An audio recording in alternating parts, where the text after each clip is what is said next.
Bonjour mes amis, que Dieu vous bénisse tous, que le Saint-Esprit illumine, révèle, ouvre la compréhension de tous, pour que tous puissent comprendre sa volonté pour leur vie. Faites attention s'il vous plaît. Nous voyons beaucoup de personnes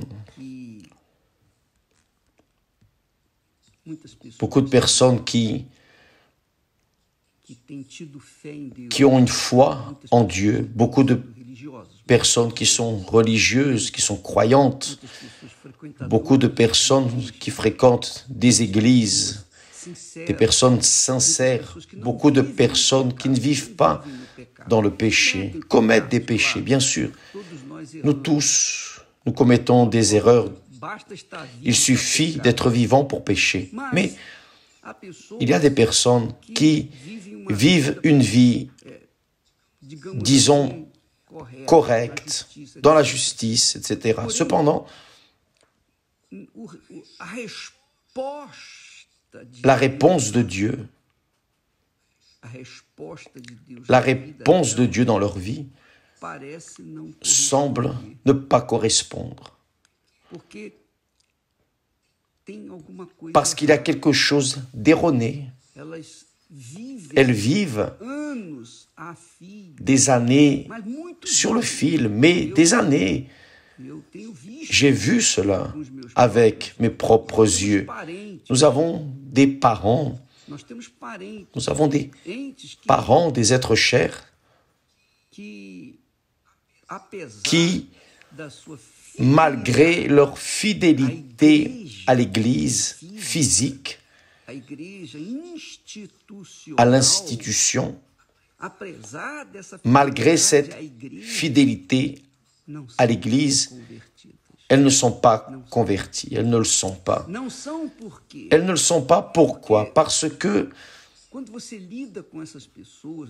quand vous êtes avec ces personnes au quotidien, parce que les parents, vous les connaissez, n'est-ce pas? Il n'est pas possible de les tromper, n'est-ce pas? Parce que nous savons que la personne, véritablement, n'a pas eu une rencontre avec Dieu. Ces personnes ne sont pas nées d'eau et d'esprit. Parce que c'est très différent. Quand la personne est née de Dieu, quand la personne est née du Saint-Esprit, elle est naturellement, ce n'est pas forcé, naturellement elle est spirituelle. Sa conduite, son comportement, sa manière d'être, de parler, elle manifeste un autre esprit qui n'est pas un esprit religieux. Beaucoup de personnes, malheureusement,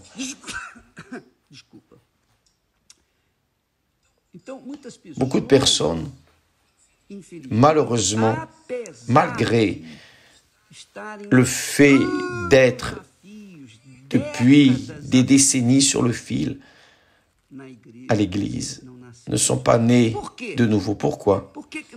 Pourquoi elles ne sont pas nées de nouveau? Qu'est-ce qui est erroné? La parole de Dieu? Non, la parole de Dieu n'est jamais erronée. Mais probablement que ces personnes ont été mal instruites, elles n'ont pas eu une information correcte. Peut-être que le pasteur a, disons, a essayé de les gagner à sa façon. Et malheureusement, il a engendré de la chair, parce que ce qui est né de la chair est chair, qui est né du pasteur est chair, qui est né de l'institution est chair. Seul celui qui est né de l'esprit, véritablement, est esprit. Mais pourquoi ces personnes ne sont-elles pas nées de nouveau? Pourquoi? Pourquoi? Quelle est la raison? Parce qu'il leur a manqué la vérité, ou elles n'ont pas bien compris le plan de Dieu du salut,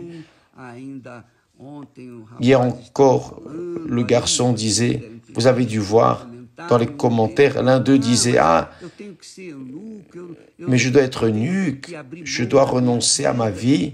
C'est ça, il faut renoncer à tout.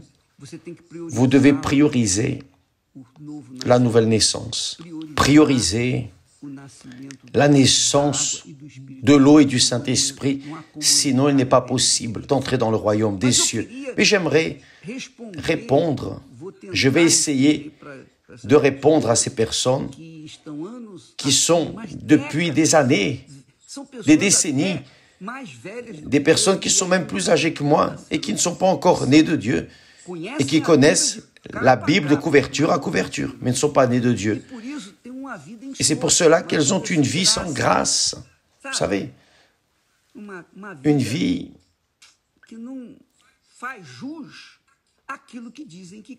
qui ne correspond pas à ce qu'elles disent croire. Voyez, hier je parlais à ce sujet, j'aimerais le répéter. Jésus a dit, si quelqu'un veut venir après moi, d'abord, qu'il renonce à lui-même, qu'il se renie. Il faut vous renier. Si vous voulez vraiment être spirituel, naître de Dieu, il faut renoncer. C'est pour cela que j'ai déjà dit plusieurs fois que avant de naître de Dieu, le Saint-Esprit m'a beaucoup parlé de ce verset. Que servirait-il à un homme de gagner tout le monde et perdre son âme? J'avais 17 ans, 17, 18 ans, quand il m'a parlé, et je n'étais pas converti, j'allais à l'église. Mais je pensais à mes plans, mes projets. J'ai seulement eu une rencontre avec le Seigneur Jésus, 1 an, et bien plus qu'1 an après. Pourquoi? Parce que je ne voulais pas renoncer à ma volonté. Je ne voulais pas renoncer à mes rêves personnels. Je ne voulais pas renoncer à mes désirs. Je ne voulais pas renoncer à mes petits péchés. Je n'étais pas un bandit. Je n'étais pas un voleur. Je n'étais pas un menteur. Mais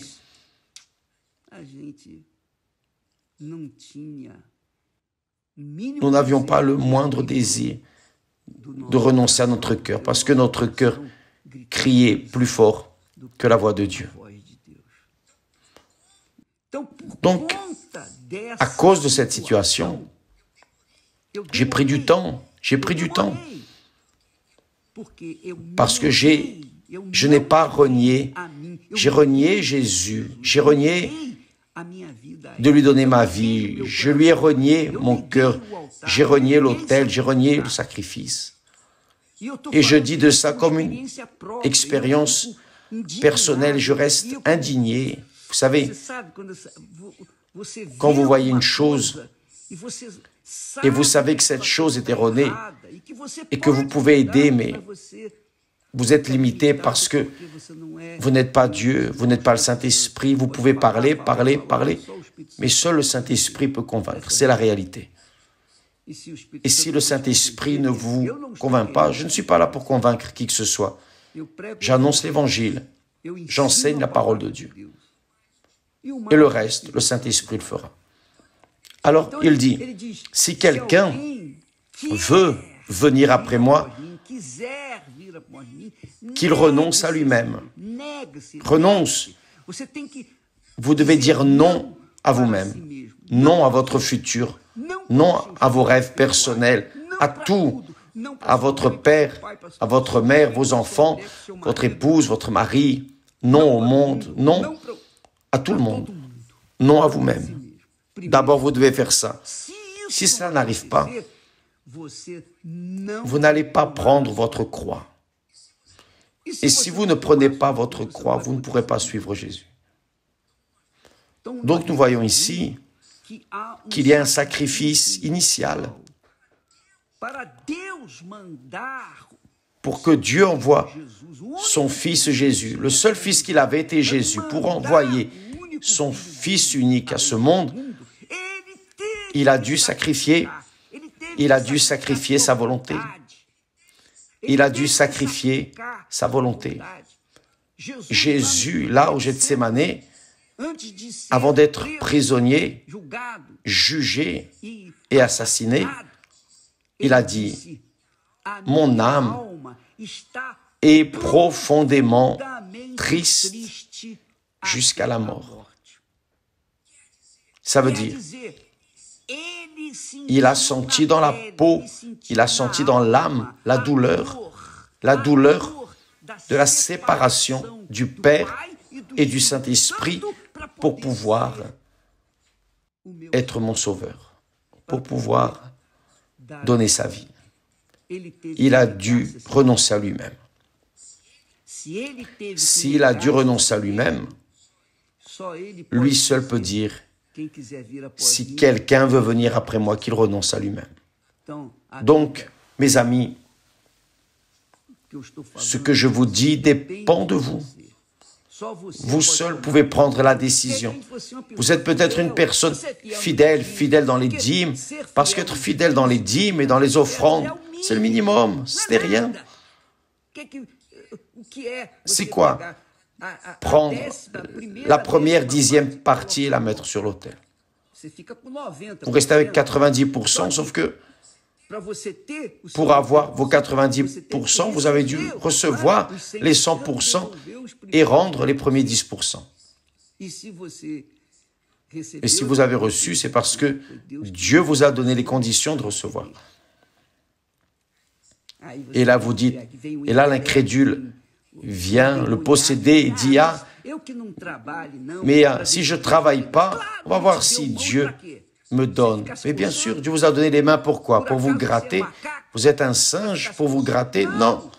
Il vous a donné la sagesse, force, vigueur, le soleil, l'air, l'eau, la vie. Il vous a tout donné.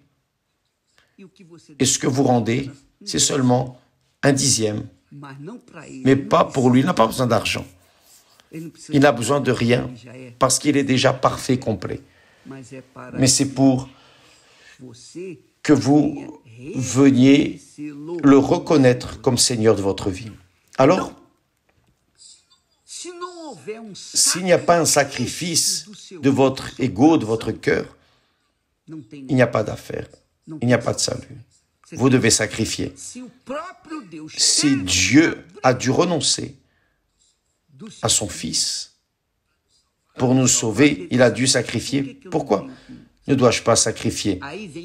Et là vient le croyant possédé et dit, mais Jésus a déjà sacrifié, j'ai plus besoin de sacrifier. Alors continuez à pécher, à vivre une vie de malheur, de disgrâce, et personne ne pourra rien faire pour vous, parce que vous êtes têtu. Je ne vais plus rien dire. Pensez bien, c'est révoltant. C'est révoltant. Je reste révolté de cette situation. C'est pour cela que je n'aime pas. Je n'aime pas être avec ces personnes, parce que quand elles commencent à parler, on a tellement envie de les prendre par le col et de leur dire, vous devez naître de nouveau, vous devez renoncer à vous-même. Si vous ne sacrifiez pas votre ego, vous n'allez pas entrer dans le royaume de Dieu, vous n'allez pas entrer, vous n'allez pas voir le royaume des cieux. Avec toute votre religiosité, vos dîmes, toutes vos offrandes, tout ce que vous faites de bon, de charité, vous allez descendre en enfer et personne ne pourra rien faire pour vous. Mes amis, excusez-moi de parler comme ça, mais quand je parle de ce sujet, vous savez, il y a une chaleur qui monte en nous, qui donne envie d'entrer dans Internet et d'arriver là où est le religieux, la religieuse, qui est croyant depuis longtemps, mais vit possédée, perturbée par l'esprit de la religiosité. On a envie d'arriver jusqu'à elle et de la secouer enfin. Mais comprenez-moi, Jésus a dit, si quelqu'un veut venir après moi, qu'il renonce à lui-même. Quand une personne veut se marier avec l'autre, je vois ça. Elle fait n'importe quoi. Elle fait tout ce qu'elle peut. Elle ne pense pas à autre chose. Elle ne pense pas à autre chose. Elle se donne corps, âme, esprit. C'est la réalité, c'est la vérité, oui ou non? Vous qui me regardez, vous savez ça. Quand la personne veut se marier avec l'autre, elle ne sait même pas si ça va marcher.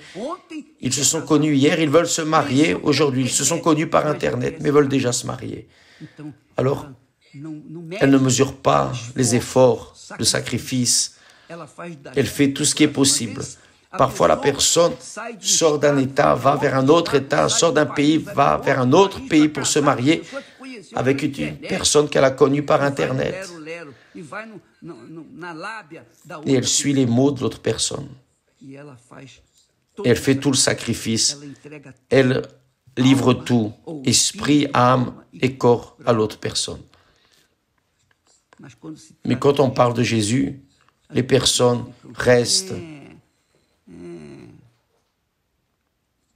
murmurant. Mais c'est la réalité. Le prix pour entrer, Jésus a dit que la porte qui conduit au salut est étroite. Elle est serrée. Et peu sont ceux qui entrent. Que Dieu vous bénisse. Demain, nous parlerons davantage. D'ailleurs, demain aussi, nous aurons la Sainte Seine ici, dans toutes les églises universelles. Et à 20h, nous serons ici, au temple. Que Dieu vous bénisse. Qui veut venir, vient. Qui ne veut pas, va aller à l'église la plus proche. Et qui ne veut pas, patience. Amen.